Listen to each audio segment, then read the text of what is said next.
नमस्कार, SD news देख रहे हैं आप और मैं हूं आपके साथ गौरी रानी। झारखंड बजट सत्र का 16वां दिन है। एक दिन और शेष रह गए हैं, लेकिन इस बजट सेशन के दौरान जन मुद्दे कितने उठ पाए हैं, हम उस पर ही चर्चा करेंगे। हमारे साथ इस वक्त बात करने के लिए बीजेपी विधायक अमित मंडल है।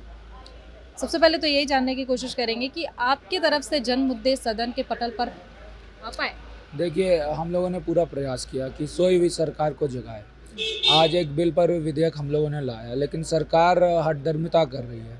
सरकार सोने का एक्टिंग कर रही है। तो जो सोने का एक्टिंग करी है उसको जगाना बहुत मुश्किल है। हम लोगों ने कई चीज़ें सदन के संज्ञान में लाए, एक भी चीज़ पे सरकार ने सकारात्मक उत्तर नहीं दिया। आज प्रोन्नति का बिल आया, जिसमें साफ साफ तरीके से सरकार ने कहा कि ओबीसी के आरक्षण को हटा दिया जाएगा। अब सब बताइए कि ओबीसी को 27% आरक्षण नहीं दे रहे हैं, जो आपकी चुनावी घोषणा थी। आप त्रिस्तरीय चुनावों में आरक्षण नहीं दे रहे हैं, लेकिन अब प्रोन्नति के मामले में भी आप आरक्षण नहीं देंगे, तो मुझे ऐसा लगता है कि ओबीसी समाज के साथ एक भेदभाव आप कर रहे हैं। हमने कुरमाली की बात को सदन में रखा। सर, कुरमाली की बात को भी सरकार ने गंभीरतापूर्वक नहीं रखी।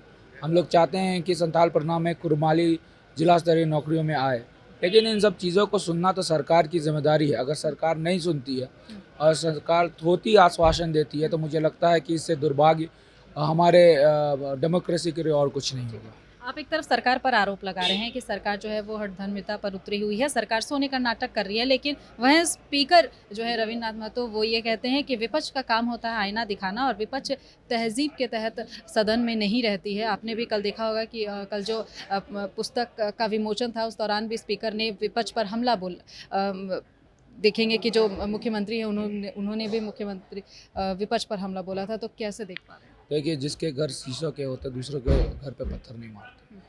आपको याद होगा कि चतुर्थ विधानसभा में किस प्रकार से स्पीकर के ऊपर जूता चलाया गया, फोम चलाया गया, फेंका गया, माइक फेंका गया।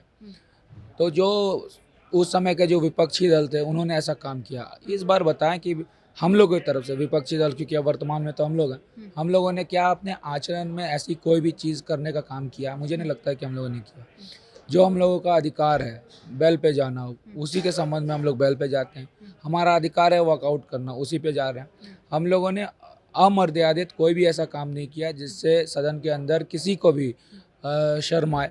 इसलिए मुझे ऐसा लगता है कि जो जैसा करता है वही उसके मन में चलता है, और इसी नियत में मुझे लगता है कि ऐसी सब बात आती है। तो मुख्यमंत्री प्रश्नकाल भी अब खत्म हो चुके हैं, ये प्रथा भी अब झारखंड में खत्म हो गई। क्या लगता है ये खत्म होने की ज़रूरत थी? देखिए, मुझे लगता है कि सदन में जितना ज़्यादा सवाल पूछे सत्ता पक्ष से विपक्ष, तो उतना ज़्यादा फायदेमंद होता है। जनता की समस्या कोई हम पूछते हैं, कोई हम अपना पर्सनल समस्या तो पूछते नहीं। अब उसमें आप हम लोगों का स्कोप कम कर दीजिएगा।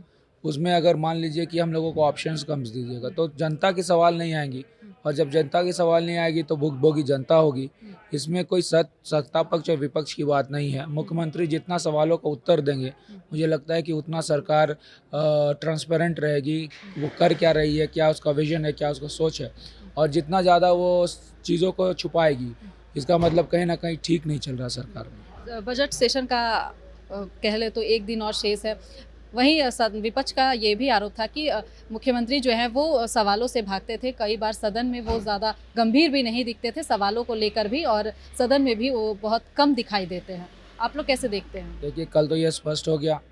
मुख्यमंत्री जी ने कई ऐसे चीज़ों का उल्लेख कर दिया जो उनके चुनावी घोषणा से विपरीत था।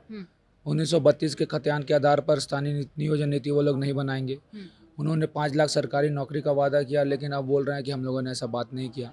तो जब जब ये सब मुद्दा आएगा, जब जब सीएम को कुछ बोलना होगा सदन के अंदर, मुझे लगता है वो गलत स्टेटमेंट देंगे। तो गलत स्टेटमेंट देगा तो उसका एकमात्र यही तरीका है कि कम बोले, ना बोले, सदन से बाहर रहें, और वही वो कर रहे हैं। हमारे साथ इस वक्त बात कर रहे थे बीजेपी विधायक अमित मंडल, जिन्होंने साफ तौर पर सरकार पर और सत्ता पक्ष पर कई गंभीर आरोप लगाए हैं। साथ ही उन्होंने कहा है कि मुख्यमंत्री सवालों को लेकर गंभीर नहीं है, जन मुद्दों को लेकर गंभीर नहीं है, इसलिए वह मुख्यमंत्री प्रश्नकाल को खत्म करने का फैसला लिए। फिलहाल इस खबर में इतना ही। तमाम और खबरों के साथ बने रहने के लिए देखते रहें दृष्टि न्यूज़।